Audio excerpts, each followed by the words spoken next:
Social media is a tool used for polarizing political discussions. Some put up photos of their favorite meals.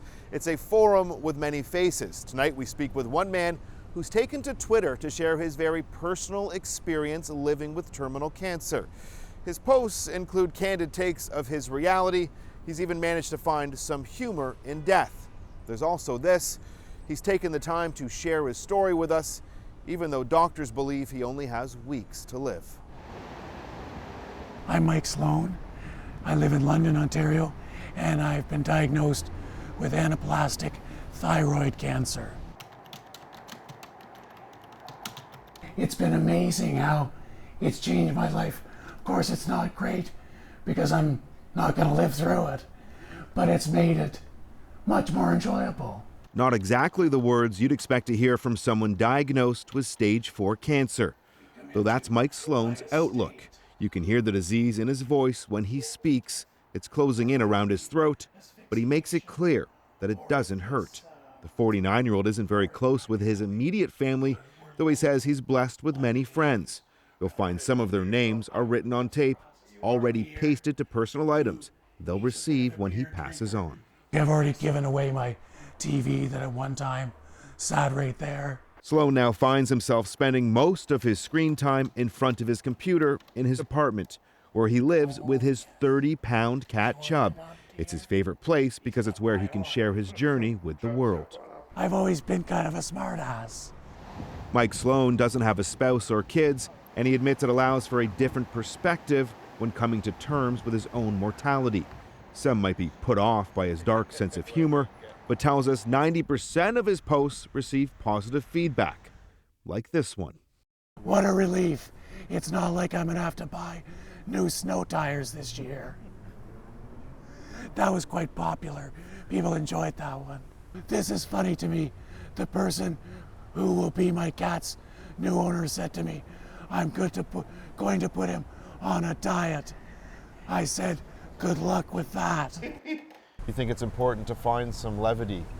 Well, I think it was Joan Rivers who once said, you have to be able to laugh through tough experiences. Though not all of Mike's messages are tongue-in-cheek, some offer a heartfelt glimpse into the thought process of a man who knows his time is coming to an end. It's important to remember that besides this unfortunate thing, being the cancer, I've had a great life. There's never been a shortage of laughs, fun, and adventure. Why do you believe so many people have followed along with your journey? If you talk about things that have happened in your life, people will come along for the ride and will share their stories as well. Do you believe that death is something we should talk about more? Oh, absolutely. You know, I think keeping it taboo is what keeps us fearful of it. The native of Lakefield, Ontario, near Peterborough, says he's thankful to have had the time to reconnect with friends from years ago and make amends with some too, though he's clearly emotional about having to say goodbye. I feel that's the work I have to do. 5 days ago, you were delivered some news. Given what's happening, I would say 6 to 10 weeks is likely the time you've got left. How did you receive that news? Another palliative care doctor said, that must have been like a gut punch. And I said, no, not really. I mean, I know time's coming to a close.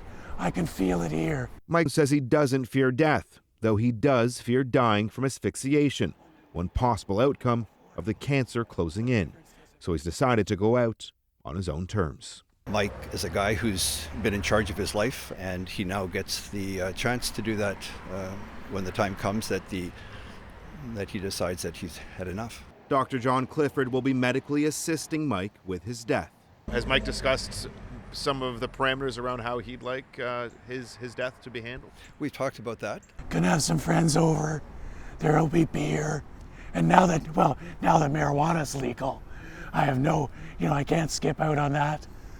I've mentioned finger foods. But I don't want it to be a sad thing. You have about 3,000 people following you on Twitter. Some of them, many of them, you've never met before. There's thousands of more people watching you tonight. What would you like people to know about Mike Sloan? If I were to say anything, that I'm no different than anyone else. Of course, my personality may be slightly different. I might have made different life choices, but we are all going to have to face end of life.